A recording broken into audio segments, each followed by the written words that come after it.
Ал убакта көчөдө 4 машина жүргөн болсо, азыр 4000 машина жүрүп атат дегенде, Халктын саны өсүп атат, машиналар көбөйүп атат, жол тыгын. Кайрадан эле ак шапкамды кийип алып, акылдуу болуп дагы чыгып алдым алдыңарга.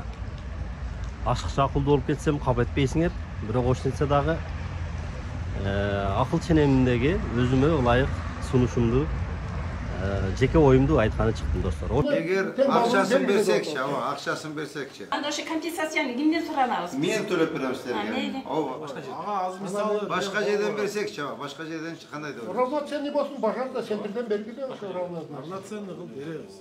Пожалуйста, баракеттерин карап бергиле. Биз варианттарын карап көрөлү. Ош шаарында кайрадан эле азыр мына ишкерлер нааразычылык билдирип, чыгып атпайбы, айрыкча мына келечек базар жакта. Баягы жылдырабыз, жолду кеңейтебиз деген азыркы мэрибиздин, мэриянын жеке кызыкчылыгы эмес да бул. Жалпы элдин кызыкчылыгы, жалпы шаардын өнүгүүсүн ойлоп чыгып атат.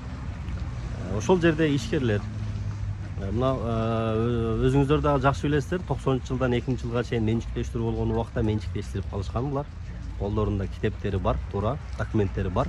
Эми аны чукуганда неме жок. Мурдагы архитектуралар документтерди менчиктештирген убакта берип салган баардыгына.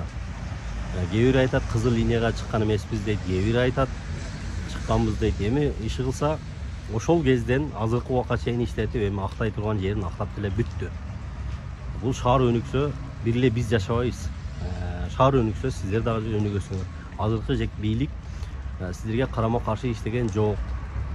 Видеодо деле көрүнүп турат, айтып атат, компенсацияны төлөп берели, же болбосо башка жерден орун берели деп атат. Эми мына шаардын, мамлекеттин өнүгүүсүнө сиздер дагы кичине бир аз салым кошсоңуздар, урматтуу ишкерлер. Союз ага тарагандан кийин ошол кезде сиздер менчиктештиргенде, ал убакта көчөдө 4 машина жүргөн болсо, азыр 4000 машина жүрүп атат дегенде, Халктын саны өсүп атат, машиналар көбөйүп атат, жол тыгын. Эми көптөп колдоп ушундай неме болуп атканда, жылыш болуп атканда жылдырып алайлы да, шаарды бир өнүктүрүп алайлы да. Бул кечте кеткен болсок, эртең биз Москвадан өтүп кетебиз да. Ошол жолдо сиздер деле жүрөсүздөр. Эми бир жолу акча деп эле неме кылып өргенде эле туура эмес. Ошондуктан мамлекет акчаны беребиз деп атканда акчасын алып, же болбосо орун беребиз, орунду алып, мамлекетке кичине салым кошуп, шаардын өнүгүшүн дагы кичине алдыга жылдырып алайлы деген ойду айттым. Эгерде мына ишкерлер көрүп аткан болсо, мени жаман көрбөңүздөр.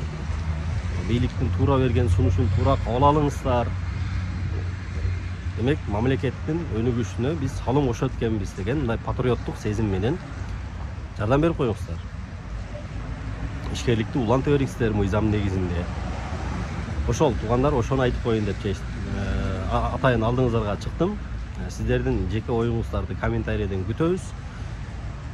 Менин жеке оюм ошол шаардын өнүгүүсү, жолдун кеңейүүсү. Бул баарыбыз үчүн абдан керек нерсе. Айрыкча мына ушул тыгын болуп аткан жерлерде азыр мэрибиз өзү жеке кыдырып ушундай сүйлөшүүлөргө барып атат. Туурабы? Мэрдин сунушу. Же болбосо акчаңыздарды берели дейт, же болбосо орундук берели дейт кааласаңыздар. Эми бул жакшы сунуш да. Шаарыбыз үчүн жакшы сунуш. Ошондуктан каршылык көрсөтпөй, нааразылык көрсөтпөй, шаардын өнүгүүсүнө баарыңыздарды колдоп кетүүгө чакырам. Жолдорду кеңейтели. Ошол достор.